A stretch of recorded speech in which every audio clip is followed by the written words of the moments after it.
देश के नेताओं की वजह से सभी मुश्किलें सुलझ गई हैं, ऐसा आपको लगता है? नो। हमारे नेताओं ने जो वादे किए थे, क्या वो उन्होंने पूरे कर दिए? नो। जब से आजादी मिली है तब से अमीरों और गरीबों के बीच का गैप कम हुआ है, ऐसा आपको लगता है? नो। मैं भी ऐसे ही नो नो नो कहकर थक गया था और इसीलिए मुझे रिकॉल का ख्याल आया। रिकॉल की वजह से नेताओं में बदलाव आएगा, आपको लगता है? वोटर वोट के साथ बैलेट बॉक्स में विश्वास डालता है कि इस वोट से उसका भविष्य सुधर जाएगा। हमारे यहां वोट से नेताओं का तो भला हो रहा है, लेकिन वोट डालने वाले का नहीं। क्यों यहां किसी नेता को वोटर का डर नहीं है?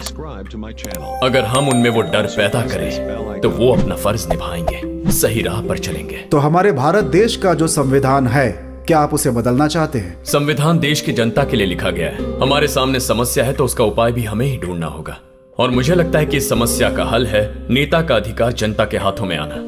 ये सब आप ही करने की क्यों सोच रहे हैं? मैं ऐसा क्यों करूं? अगर गांधी जी ने सोचा होता तो क्या हमें आजादी मिलती? किसी ना किसी को तो ये सोचना ही होगा ना, तभी बदलाव आएगा। अगर इसी तरह से हर एक व्यक्ति रिकॉल को मानेगा तो सरकार का करोड़ों रुपए का खर्च होगा उसका। रिकॉल अगर एक जगह भी होता है तो इंडिया को रिकॉल की ताकत का अंदाजा होगा। हर नेता गलती करने से पहले दोबारा सोचेगा, ईमानदारी से काम करेगा, तब जनता को रिकॉल मांगने की जरूरत नहीं पड़ेगी। हर बार इलेक्शन नहीं होगा। India is not the greatest country in the world. आप कह रहे हैं इंडिया एक आजाद देश है, क्यों? America, England, Norway, New Zealand, France, Denmark, Spain, Italy, ये सब भी तो आजाद देश हैं। इंडिया के इर्द गिर्द 108 देश हैं जो आजाद है। इंडिया सबसे ग्रेट कंट्री है यह कहने के लिए आपके पास कोई सबूत है क्या? इंडिया की पूरी प्रॉपर्टी के वैल्यू का 58% पॉपुलेशन के सिर्फ 1% लोगों के पास है। अगर पूरी दुनिया को मिलाकर गिनती करें तो हर 3 गरीब लोगों में एक इंसान भारतीय है। देश के बिलियनर्स की अगर गिनती करें तो इंडिया तीसरे स्थान पर है, लेकिन इंडिया के 30% लोग गरीबी की रेखा के नीचे जीते हैं। Let me give you a few statistics. There are 196 countries in the world. In the World Economics Freedom Index, India is at 112. In Media Freedom Index, we are at 133. Disaster Risk Index, India is at 77. Corruption Perception Index, 79. Human Development Index, 131. Then how are we the greatest country?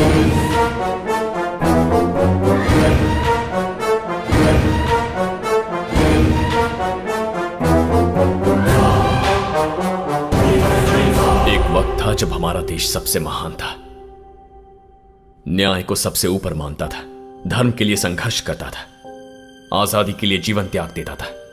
दुनिया के सबसे पहले scientist हमारे ऋषि हैं। दुनिया का सबसे great mathematician हमारे देश से था, Aryabhata. One of the greatest philosophers हमारे देश से था, चाणक्य। अहिंसा के मार्ग पर चलकर बिना लाठी या बंदूक उठाए हमारे इस देश ने आजादी हासिल करके दिखाई। हमारे देश के कई गरीबों ने देश के लिए संघर्ष किया, लेकिन गरीबों के लिए कुछ नहीं कर पाए। मैं, आप, हम सब देशवासी आजादी से पहले भी गुलाम थे और आज भी नेताओं के गुलाम ही हैं।